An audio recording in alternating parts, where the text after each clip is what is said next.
மகா கணபதியே நமக. குரு வாழ்க, குருவே சரணம். ஆன்மீக அன்பர்கள் அனைவருக்கும் இனிய வணக்கங்கள். நம்ம இந்த வீடியோ மூலியமாக 2025ஆம் ஆண்டிற்கான ஆவணி மாத ராசி பலன்களை பார்க்க இருக்கிறோம். குறிப்பாக இந்த வீடியோவானது பார்த்தோம் அப்படின்னாக்கா ரிஷபராசி அன்பர்களுக்கான வீடியோ. இந்த ரிஷபராசி அன்பர்களுக்கு ஆவணி மாத கிரகநிலை ஆராயும் போது இந்த ஆவணி மாதமானது 2025 ஆகஸ்ட் மாதம் 17ஆம் தேதியில் தொடங்கி 2025ஆம் ஆண்டு செப்டம்பர் மாதம் 16ஆம் தேதி காலகட்டம் வரலும் ஒரு மாத காலகட்டங்கள் இந்த ஆவணி மாத கிரகநிலையை நம்ம பாவித்து அதுக்கான பலன்கள் நம்ம நிர்ணயிக்கிறோம். அதன் அடிப்படையில் பார்க்கும்போது இந்த மாத காலகட்டத்தில் ரிஷபராசி அன்பர்களுக்கு பார்த்தீங்க அப்படின்னாக்கா தன்னுடைய ராசிநாதன் ஃபஸ்ட்டு எப்படி இருக்கார் அப்படின்றத பார்க்கணும். அதுக்கடுத்து 5ஆம் அதிபதி 9ஆம் அதிபதி இந்த 3 கிரகங்களின் வலுகளை பொறுத்து தான் இந்த மாத பலன்கள் ஃபஸ்ட்டு நம்ம நிர்ணயிக்கிறோம். அதன் அடிப்படையில் பார்க்கும்போது இந்த மாதத்தின் தொடக்கத்தில் சுக்கிர பகவான் பார்த்தீங்க அப்படின்னாக்கா ராசிக்கு 2ஆம் இடம் தனஸ்தானத்தில் குரு சுக்கிரனோட தொடர்பு பெறுறது மிகப்பெரிய ஒரு அதிர்ஷ்டமான ஒரு அமைப்பு அப்படின்ற சொல்லலாம். ஆனால் ரிஷபராசி அன்பர்களின் வாழ்க்கை நிகழ்வுகளை எண்ணி பார்க்கும்போது சொல்லனா துயரணங்கள், அதாவது சொல்லப்போனால் கடந்த ஒரு 5-6 வருட காலகட்டமாகவே போராட்ட வாழ்க்கை, பொருளாதார நெருக்கடிகள், கடன் சொல்லக்கூடிய அமைப்புகள், சொந்த பந்தத்தினால பிரச்சனைகள், வறுமைகள், இது மாதிரி பல்வேறுபட்ட கஷ்டங்களை சந்திச்சுட்டு இருந்த நபர்களுக்கு நமக்குன்ற ஒரு விடிவு காலம் கிடைக்காதா அப்படின்னு ஏங்கி காத்திருந்த இந்த ரிஷபராசி என்பவர்களுக்கு ஆண்டவன் அனைத்து நவகிரகங்களுமே உங்களுக்கு அருள்பாலிக்கக்கூடிய அளவில் இந்த மாதத்தின் தொடக்கத்திலிருந்து ஒரு அதிர்ஷ்டமான காத்துகள் உங்கள் வீட்டின் வாயில் பதையை சந்திக்கக்கூடிய காலகட்டம் உருவாயிடுச்சுங்க. ஆனால் கடந்த 2 மாத காலகட்டங்கள் கூட பெரிய லெவலில் அந்த அளவுக்கு வளர்ச்சிக்கான அமைப்புகள் இல்லை. ஏன்னா இந்த ஆடி மாதம் ஆனி மாதம் இந்த 2 மாத காலகட்டமும் ராகு கேதுவின் பிடியிலேயே கிரகங்கள் மாட்டிக்கிட்டு இருந்ததை பார்க்க முடியுது. அனைத்து நவகிரகங்களும் ராகு கேதுவின் பிடியில் மாட்டிகிட்டு இருக்கக்கூடிய காலகட்டத்தில் தான் பூகம்பம், வெடி விபத்துகள், வண்டி வாகன தடைகள், இது மாதிரி பல்வேறுபட்ட ஒரு உலகத்துக்கு தேவையில்லாத ஒரு சங்கடங்களான சூழல்கள் உருவாகக்கூடிய காலகட்டங்கள் உருவெடுத்தது அப்படின்றத சொல்லணும். அந்த காலகட்டங்கள் இந்த இப்போ ஆடி மாதத்தோடய முடிஞ்சு போயிடுச்சுங்க. இனிமேல் வரக்கூடிய காலகட்டங்கள் ராகுவின் பிடியிலேருந்து கிரகங்கள் எல்லாமே தன்னோட வேலைகள் அடுத்தடுத்த நிகழ்வுகளுக்கு நோக்கி போக இருக்கிறதுனால மக்களுக்கு ஓரளவுக்கு சாதகமான ஒரு பலன்களை தரக்கூடிய அளவுகளில் கிரக நிலைகள் வலிமை பெற்றிருக்கு அப்படின்றத சொல்ல விரும்புகிறேன். அதோட இந்த மாத காலகட்டத்தில் உங்கள் ராசிநாதன் சுக்கிரனானவன் தனஸ்தானத்தில் வீற்றிருக்கிறது விசேஷம். ஒரு மனிதனோட வாழ்க்கையில் முக்கியமாக தேவையானது தனம், பொருளாதாரம், குடும்பத்தில் மேன்மை, இதுக்கெல்லாமே வருமானங்கள் ஃபஸ்ட்டு முக்கியம். அப்போ வருமானங்கள் குறைவில்லாமல் இருக்கணும் அப்படின்னாக்கா நிரந்தரமான வேலை வாய்ப்புகள் பெறணும். அப்போ நிரந்தரமான வேலை வாய்ப்பே இல்லைன்னு கஷ்டப்பட்டவங்களுக்கு நிரந்தரமான ஒரு வேலை வாய்ப்புகள் பெறலாம். சுக்கிர பகவானும் குரு பகவானும் சேர்ந்து இருக்கிறதுனால என்றைக்கோ உழைச்ச பணங்கள் இன்றைக்கி கைக்கு கிடைக்கக்கூடிய ஒரு காலகட்டங்கள் உருவாகும். அது மட்டும் போதான்னு ராசிக்கு 11ஆம் இடத்துல சனி பகவான் உட்கார்ந்துருக்கிறது ஒரு அதிர்ஷ்டத்துக்கான ஒரு அமைப்பு அப்படின்ற சொல்லலாம்.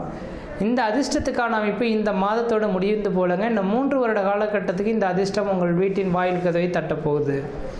அப்போ 2028ஆம் ஆண்டு காலகட்டம் வரலும் ரிஷபராசி அன்பர்களின் வாழ்க்கையில் கடன் இல்லாத வாழ்க்கையும் மன நிம்மதிக்கான ஒரு காலகட்டமும் குடும்ப மேன்மையும் பிரிந்த சொந்தங்கள் ஒன்று சேரக்கூடிய காலகட்டமும் பிரிந்த கணவன் மனை உறவுகள் ஒன்று சேர்ந்து குடும்ப வாழ்க்கை நடத்தக்கூடிய அமைப்புகளும் வெகு நாட்களாக குழந்தை பேரே இல்லைன்னு காத்திருக்கக்கூடிய நபர்களுக்கு குழந்தை பேர் உருவாகக்கூடிய காலகட்டங்களும் சொந்த பந்தங்கள் அழைத்து நீங்கள் விருந்து படைக்கக்கூடிய ஒரு காலகட்டங்களாக இந்த மாதத்துலேருந்து தொடங்க போகுதுங்க. அதுவும் உங்கள் ராசிக்கு 4ஆம் அதிபதி 4ஆம் இடத்தில் ஆட்சி பலம் பெறக்கூடிய காலகட்டத்தில் வீடு மனை வாசல் வண்டி வாகன யோகங்கள் வாங்கக்கூடிய யோகங்கள் உருவாயிடுச்சுங்க. அப்போ இந்த நேர காலகட்டத்தில் என்ன செய்ய போகிறீங்க அப்படின்னாக்கா உங்களோட பழமையான வண்டி வாகனங்களை புதுப்பிக்கக்கூடிய ஒரு காலகட்டங்கள் உருவாகலாம். பழமையான வாகனங்களை விட்டுட்டு புதுமையான வாகனங்கள் வாங்கக்கூடிய யோகங்கள் உருவாகலாம். வீடு மனை வாசல் பழுதடைந்த வீடு மனை வாசல்களை திருத்தி புனரமைச்சு அதுக்கு ஒரு நல்லது செய்யக்கூடிய ஒரு காலகட்டங்கள் உருவாகலாம். உங்களோட தெய்வத்துக்கு பார்த்தீங்கன்னாக்கா குடமுழுக்கு அந்த தெய்வ காரியங்களை எடுத்து செய்யக்கூடிய ஒரு காலகட்டங்கள் உருவாகக்கூடிய காலகட்டங்கள் உருவாகுதுங்க. அதே நேரத்தில் பார்த்தீங்கன்னாக்கா 4ஆம் அதிபதி கேதுவுடன் தொடர்பு கொள்ளக்கூடிய காலகட்டங்கள் செப்டம்பர் மாதம் 10ஆம் தேதியிலேருந்து செப்டம்பர் மாதம் 16ஆம் தேதி காலகட்டத்தில் கேது சூரியன் இணைவு நியரஸ்ட் பாயிண்ட், அதாவது ஒரு 5 டிகிரிக்குள்ளார இணையக்கூடிய காலகட்டங்கள் உருவாகும். அந்த நேர காலகட்டத்தில் மட்டும் தன் தாயாரின் உடல்நிலையில் அக்கறை எடுத்துக்கொள்ளணும். அதாவது செப்டம்பர் 10ஆம் தேதியிலேருந்து செப்டம்பர் 16 தேதி காலகட்டங்களில் ரிஷபராசி அன்பர்களின் தாயாரின் உடல்நிலையில் அக்கறை எடுத்துக்கணும். இதயம் சம்மந்தப்பட்டது, நுரையீரல் சம்மந்தப்பட்டது, சளி தொந்தரவு சம்மந்தப்பட்ட பிரச்சனைகள் தன் தாயாருக்கு வரத்துக்கான வாய்ப்புகள் உண்டு. அதே நேர காலகட்டத்தில் இந்த ரிஷபராசி அன்பர்களின் மனமானது பார்த்திங்கனாக்கா ஏதோ படப்படன்னு அடிச்சுட்டு இருக்கிறத பார்க்க முடியும். ஏன்னா 4ஆம் இடத்துல அசுபகரங்கள் வீட்டிருந்தால் எண்ண அலைகள் தெளிவு பெறாது அப்படின்றது ஒரு விதிங்க. அதாவது ஹார்ட் பீட்டோட ரேட்டு வந்து கொஞ்சம் அதிகரிக்கிறதுக்கான வாய்ப்புகள் உருவாகுன்ற விதி. அப்போ அதை நினச்சி நீங்கள் எதுவும் வருத்தப்பட வேண்டிய அவசியம் கிடையாது. உடல் ரீதியான எந்த வித பிரச்சனைகளும் கிடையாதுங்க. உங்களுக்கு உடல் பிரச்சனைகள்லாம் நீங்கி வந்துட்டீங்க. வெகு காலகட்டமாக இருந்த பிரச்சனைகளுக்கு நிரந்தர தீர்வு பெறக்கூடிய காலகட்டம் உருவாயிடுச்சு. உங்களோட எதிர்கால வாழ்க்கை பன்மடங்கு பெருகக்கூடிய ஒரு காலகட்டமும் உருவாயிடுச்சுங்க. அதனால் ரிஷபராசி என்பவர்கள் கவலை கொள்ள வேண்டிய அவசியம் கிடையாது. இன்றைய தேதியிலிருந்து இன்னும் 3 வருட காலகட்டத்தை நீங்கள் குறித்து வச்சுங்க. இன்றைய தேதியிலேருந்து இன்னும் 3 வருட காலகட்டத்துக்கு நீங்கள் நினச்சது தான் சட்டம் அப்படின்ற மாதிரி பணம் யார் கையிலலாம் இருக்கோ இல்லையோ தெரியாது, ஆனால் உங்களோட கையில் பணம் இருக்கும். நினைத்த காரியத்தை சாதனை படைக்கக்கூடிய ஒரு மனிதர்களாக ரிஷபராசி என்பவர்கள் உருவாகிங்க. அழியா சொத்துக்கள் வாங்கி குவிக்கக்கூடிய காலகட்டங்கள், வீடு மனை வாசல் வாங்குவது, வீடு மனை வாசல் கட்டுவது, குடிபெயர்றது, குலதெய்வத்துக்கு செய்ய வேண்டிய சடங்குகள் செய்கிறது, இது மாதிரியான சுப நிகழ்வுகள் செய்யக்கூடிய ஒரு காலகட்டங்கள் உருவாகுதுன்ற விதிங்க. 5ஆம் இடத்துல செவ்வாய் பகவான் இருக்கிறதுனால பூர்வ புண்ணிய சொத்து சுகங்களை விற்றுட்டு அந்த தந்தை வழி பாட்டன் வழி சொத்துக்களை விற்றுட்டு புதுமையாக ஒரு சொத்து சுகங்கள் வாங்கக்கூடிய ஒரு காலகட்டமாகவும் இந்த நேரம் உருவாகுதுங்க. அதனால் சொத்து விற்கிறமே நீங்கள் கவலைப்பட வேண்டாம். பழமையான சொத்துக்கள் பூர்வீக சொத்துக்களாக இருந்தால் விற்கிறதுக்கு இந்த நேரத்தில் அடி போடுங்க, கண்டிப்பாக நடக்கும். நீங்கள் விற்றுட்டு வேறு வேலைகள் செய்யலாம்னு நினச்சாலும் புதுமையாக இன்னொரு நிலத்தை வாங்கக்கூடிய யோகங்கள் இந்த நேரத்தில் உருவாகுதுங்க. அதனால் வாய்ப்புகள் கிடைச்சா பழமையான அந்த பூர்வீக சொத்துக்களை விற்கக்கூடிய விதிகள் இருந்தால் விற்றுட்டு மாற்றி அமைக்கிறதுக்கான ஒரு காலகட்டம் உருவாயிடுச்சு. அடுத்ததாக பார்த்தோம்னா ராசிக்கு 10ஆம் இடத்தில் ராகு. அப்போ தொழில் ஸ்தானத்தில் ராகு பகவான் அடுத்த 1.5 வருட காலம் இருக்க போகிறார். அதான் 2026 டிசம்பர் வரலும் இருக்க போகிறார். இப்போ தொழில் ஸ்தானத்தில் ராகு இருக்கக்கூடிய காலகட்டத்தில் உழைப்பே இல்லாமல் ஊதியம் பெறக்கூடிய ஒரு நபர்களாக இந்த நேரத்தில் இருந்துகிட்ருப்பீங்க. கமிஷன் பேஸில் செய்யக்கூடிய நபர்களுக்கு வருமானங்கள் அதிகரிக்கக்கூடிய காலகட்டம் உருவாகும். வாணிபம், இந்த பொருட்களை இங்கேருந்து ஏற்றுமதி இறக்குமதி செய்யக்கூடிய நபர்களுக்கு பார்த்திங்கன்னா ஏற்றுமதி இறக்குமதி பிஸ்னஸில் நல்ல ஒரு வளர்ச்சிகள் பெறக்கூடிய ஒரு காலகட்டங்கள் உருவாகுதுன்றீங்க. இப்போ எதிர்கால வாழ்க்கையில் குறைவில்லாத ஒரு வாழ்க்கையை பெறக்கூடிய காலகட்டமாக இந்த ரிஷபராசி அன்பர்களுக்கு இருந்துகிட்ருக்கு. முக்கியமாக குறிப்பாக சொல்ல போனால் குடும்பஸ்தானத்தில் 2 சுபகாரங்கள் இந்த மாதத்தில் விட்டிருக்கனால ரிஷபராசி அன்பர்களின் குடும்பத்தில் யாருக்கோ ஒரு நல்லது நடக்க போகுது. தன் தாத்தா பாட்டி, தன் குடும்ப உறவுகள், தாய் தந்தையர்கள், அண்ணந்தம்பி உறவுகள், பங்காளி உறவுகள், இவங்களுக்கு குடும்பத்தில் ஒரு நல்லது நடக்க போகுது. அதை நினச்சி வெகு நாட்களாக காத்திருந்தவங்களுக்கு ஒரு நல்ல காலகட்டங்கள் காத்திருக்கக்கூடிய ஒரு காலகட்டங்கள் இந்த நேரத்தில் உருவாகுதுங்க. அதனால் குடும்பத்தில் சுப நிகழ்வுகள் செய்வதனாலோ சுபகாரியங்கள் செய்யக்கூடிய அமைப்புகள் இருந்தாலோ கெடா வெட்டி சாமி கும்பிடுறது, மொட்டடிக்கிறது, காது குத்துறது, இது மாதிரியான காரியங்கள் இருந்தாலும் இந்த மாதத்தில் செய்வது ஒரு சிறப்பான ஒரு மாதமாக உங்களுக்கு இருந்துகிட்ருக்கும்.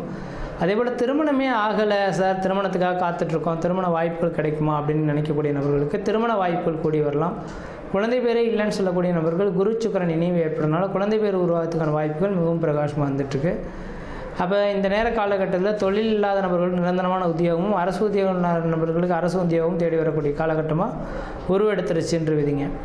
இந்த மாத காலகட்டத்தில் நீங்கள் வழிபடக்கூடிய தெய்வம் எதுனாக்கா 5ஆம் அதிபதியானவன் புதன் பகவானாக வர்றதுனால புதனின் அம்சம் விஷ்ணு பகவான். அப்போ விஷ்ணு கோயில்களுக்கு போயிட்டு வர்றது நல்லாயிருக்கும். அல்லது மதுரை மீனாட்சி அம்மன் கோவில் போயிட்டு வர்றது விசேஷத்தை கொடுக்கும். ஏன்னா புதனோட ஸ்தலம் அல்லவா, திருவெண்காடு அல்லது பார்த்திங்கன்னா மதுரை மீனாட்சி அம்மன் கோவில், இந்த 2 ஸ்தலங்களில் ஒரு ஸ்தலத்துக்கு இந்த மாதத்தில் போயிட்டு வந்தால் வருமானங்கள் பன்மடங்கு பெறக்கூடிய ஒரு மாதமாக இந்த மாதம் இருந்துகிட்ருக்குன்றீங்க. மற்ற விதத்தில் உங்களுக்கு எந்த விதத்தையும் தோஷங்கள் பாதிக்க முடியாது. சீரும் சிறப்புமாகவே இருப்பீங்க, நலமாக இருப்பீங்க.